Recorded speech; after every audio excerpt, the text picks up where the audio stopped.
Otis Pike was the only brother of Molly Wood and the brother-in-law of Grafton Steel CEO Arthur Wood.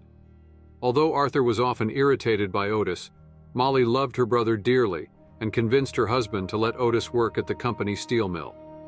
After Molly's death, Arthur accused Otis of taking advantage of Molly's memory, cursing him and refusing to acknowledge any relation to him.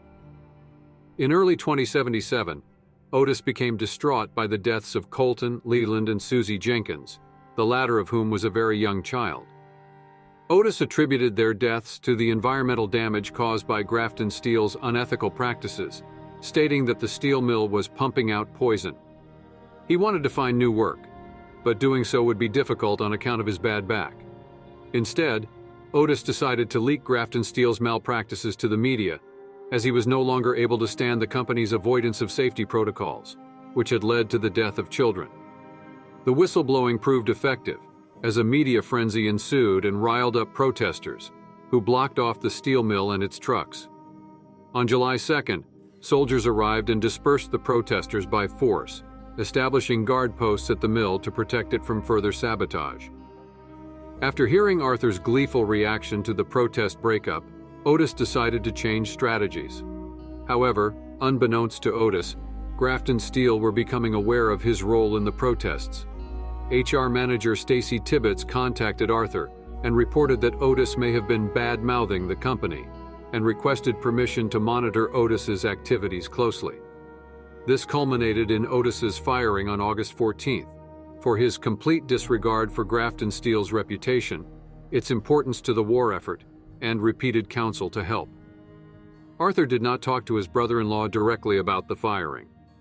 After his termination, Tibbetts contacted Arthur and claimed that Otis could hang for treason under the Wartime Workers Act if Arthur wanted to pursue that option. Now that he could no longer approach the Grafton Steel mill, a desperate Otis resorted to a kidnapping and ransom scheme to shut down the plant. He targeted Freddie Wood, his 7-year-old nephew, and Arthur's only son. He requested a safety inquiry from Grafton Dam and possibly set up a personal tour of the facility, in addition to scouting out Wavy Willard's water park, where Freddie would be having a birthday party on October 17th. Otis was almost caught snooping around, but left behind protest leaflets before escaping. On the day of Freddie's birthday party, Otis enacted his plot and approached Freddie, who was excited, as he already liked his uncle. Otis told Freddie that he had a surprise for him and led him away from his Miss Nanny Annie.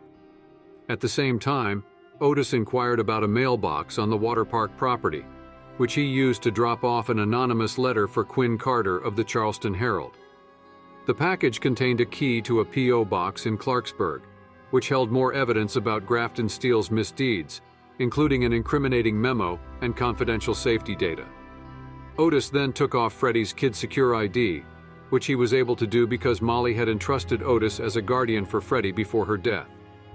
Otis led Freddie to Grafton Dam, which he took over and locked down, so that it would just be him and Freddie on the premises. While holding Freddie hostage, Otis did not have much luck with a ransom. Either way, he was not interested in money.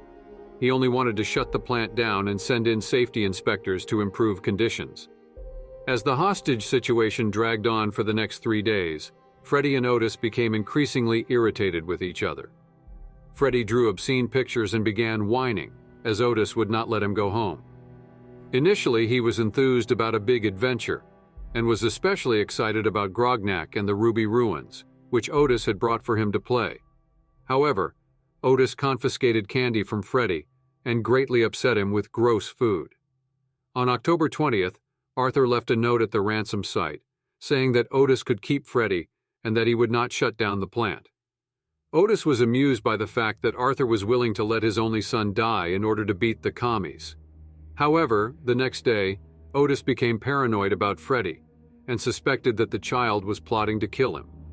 He thought that Freddie was making a noose with a loose bit of rope, and noticed that Freddie kept bumping into him on the dam's catwalk. In reality, Freddie was creating a trap that he learned in the Pioneer Scouts. Freddie successfully snagged Otis's foot into the trap and made him slip on an oil slick, slinging him upside down. Freddie took this opportunity to escape and head back home, never aware of the true danger he was in. Otis was left in the dam on the day of the Great War. He eventually died in unconfirmed circumstances. His body can still be found in the dam over 20 years later.